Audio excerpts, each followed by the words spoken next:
Right now, though, 7:30 and Rose has the headlines. Good morning. A Kent man forced to sleep in a tent after false widow spiders invaded his flat has been given hundreds of pounds of pest control treatment for free after he covered his story on BBC Radio Kent. Russell Davis from Southborough has bites and scars all over his body after being bitten multiple times. Says this morning, we've got some good news. BBC Radio Kent. Make a difference.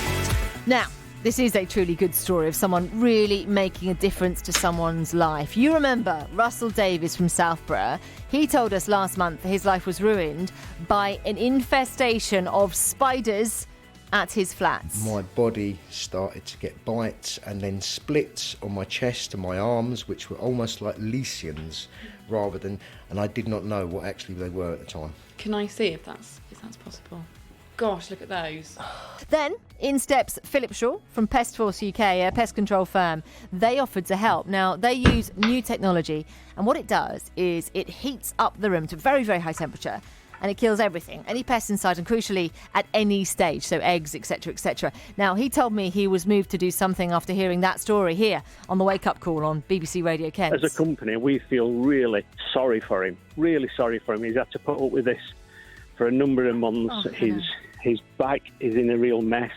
His mental health is terrible. It's in tatters. And as a company, we support mental health as one of our charities. So as I said to Russell late yesterday, on this occasion, we're going to arrange a date to go into Russell's property, and we're going to heat treat it for him at our expense. Oh my goodness, that's amazing. Really? Yeah.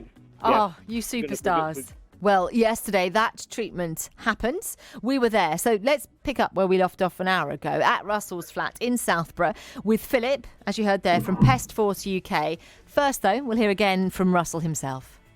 Right, through the front door then, and all the furniture is piled up to the side, and there's what looks like a huge, giant yellow caterpillar snaking through the place.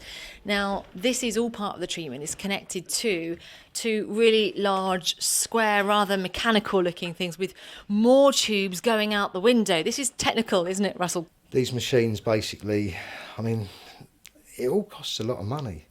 For what Philip's doing for me is amazing.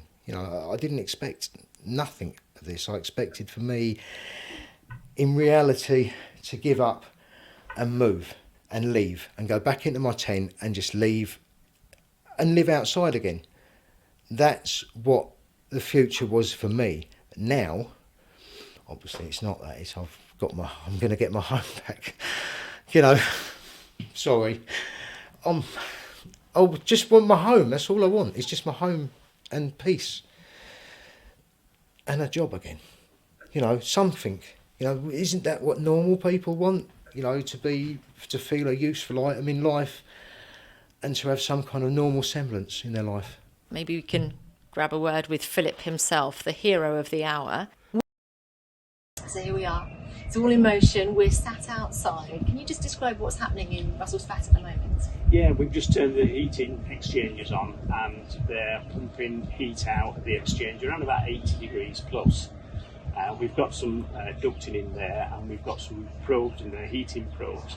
Now the idea is that we get the temperature in the flat to the coldest part, so that's the floor area, to a temperature of 52 degrees. And once it's there, we hold that temperature for an hour. And that will be enough to kill all life cycles of this insect and spider. And then the whole process will take about 4 hours in total. And once it's completed, we'll be able to vent the property, get it back to its normal temperature, hand the keys back to Russell, and he can come in tonight and have his evening meal and sleep soundly, knowing that there's no spiders in the property. The nightmare will be over for the first time in probably what feels like years and years and years. And presumably that's the key, what you said about all life cycles of the spiders. That's what we need to get at. Yes, absolutely, definitely. You need to get all life cycles, because if you only kill the adults, then the young are just waiting to hatch out, and they'll hatch out in due course, and the cycle all starts again for Russell. So this process, rather than a chemical process, will get rid of all life cycles. And also, once it's vented, there's no chemicals in there. There's no harsh chemicals, which is great for the environment. Yes, and for Russell. Will he have to do any hoovering up? Will there be anything to show for the treatment? No, as soon as the treatment's finished, he can get back to normal life, like you and I do. You know, hoovering up once a day, once a week, or whenever we do it, he gets back to normal life. You know, and hopefully his head will get back to normal life as well.